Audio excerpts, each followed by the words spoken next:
رب زدني علما رب زدني علما.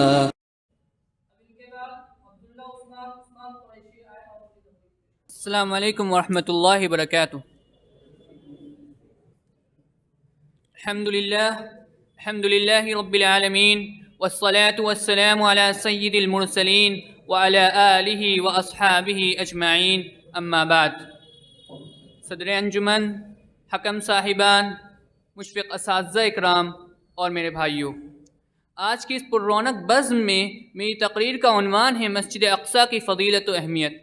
سامعین اکرام، مسجد اقصیٰ مسلمانوں کا قبلہ اول ہے. یہ مسجد الحرام اور مسجد نبوی کے بعد مسلمانوں کے لیے تیسرا سب سے مقدس ترین مقام ہے. قرآن حکیم میں اللہ رب العالمین کا ارشاد ہے، سبحان الذی اسری بعبدہ لیلا من المسجد الحرام الی المسجد الاقصی الذی بارکنا حولہ لنریہ من آیاتنا انہ هو السمیع البصیر. پاک ہے وہ ذات جو اپنے بندے کو ایک رات لے گئی مسجد الحرام سے مسجد اقصیٰ تک، جس کے ارد گرد ہم نے برکتیں رکھی ہیں تاکہ ہم اسے اپنی قدرت کی نشانیاں دکھائیں. بے شک وہ اللہ سننے والا، دیکھنے والا ہے.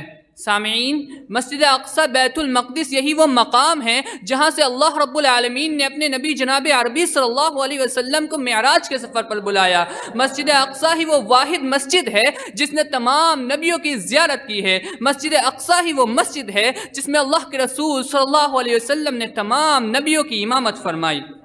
سامعین، اب آئیے مسجد اقصیٰ کی فضیلت میں کچھ احادیث سنتے ہیں.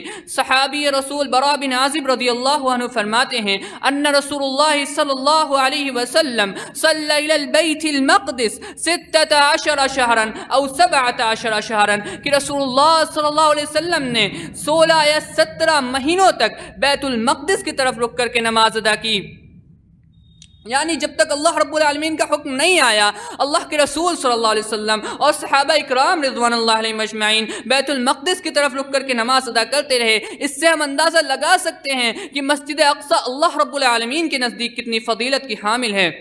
حضرت ابو ہریرہ رضی اللہ عنہ سے روایت ہے کہ آپ صلی اللہ علیہ وسلم نے فرمایا، لا تشد الرحال الا الى 3 مساجد المسجد الحرام ومسجد الرسول ومسجد الاقصی، کہ سفر صرف 3 مسجدوں کی طرف کیا جائے، مسجد حرام، رسول کی مسجد یعنی مسجد نبوی، اور مسجد اقصی یعنی جن 3 مسجدوں کی طرف سفر کرنا جائز ہے ان میں سے ایک مسجد اقصی بھی ہے.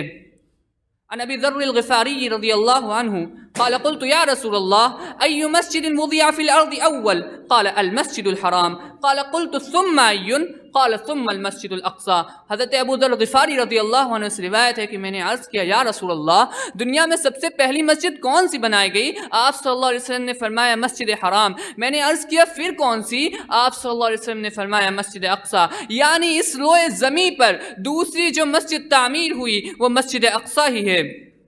حضرت ابو ذر رضی اللہ عنہ سے ہی روایت ہے، وہ فرماتے ہیں کہ ہم نے رسول اللہ صلی اللہ علیہ وسلم کے ساتھ ایک ہی مجلس میں اس بات پر گفتگو کی کہ بیت المقدس کی مسجد زیادہ افضل ہے یا رسول اللہ کی مسجد؟ تو رسول اللہ صلی اللہ علیہ وسلم نے فرمایا، میری اس مسجد میں ایک نماز اجر و ثواب کے اعتبار سے اس بیت المقدس میں 4 نمازوں سے زیادہ افضل ہے، اور وہ مسجد اقصی نماز پڑھنے کی بہترین جگہ ہے. عنقریب ایسا وقت بھی آنے والا ہے کہ ایک آدمی کے پاس گھوڑے کی رسی کے بقدر زمین کا ایک ٹکڑا ہو جہاں سے وہ بیت المقدس کی زیارت کر سکے. اس کے لیے بیت المقدس کو ایک نظر دیکھ لینا پوری دنیا، یا فرمایا دنیا ما فیہا سے زیادہ افضل ہے.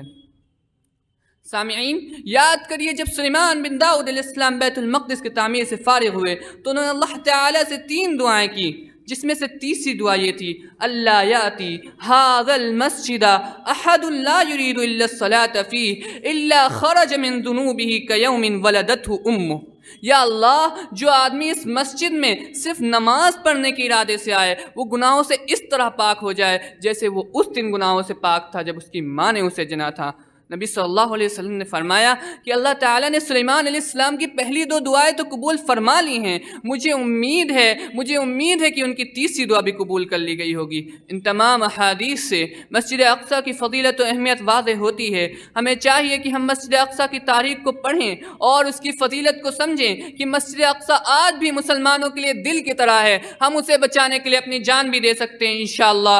اب آخر میں اللہ رب العالمین سے دعا ہے کہ الہ العالمین تو حرمین شریفین اور بیت المقدس کی حفاظت فرما، آمین یا رب العالمین۔ وآخر دعوانا ان الحمد للہ رب العالمین، والسلام علیکم ورحمۃ اللہ وبرکاتہ۔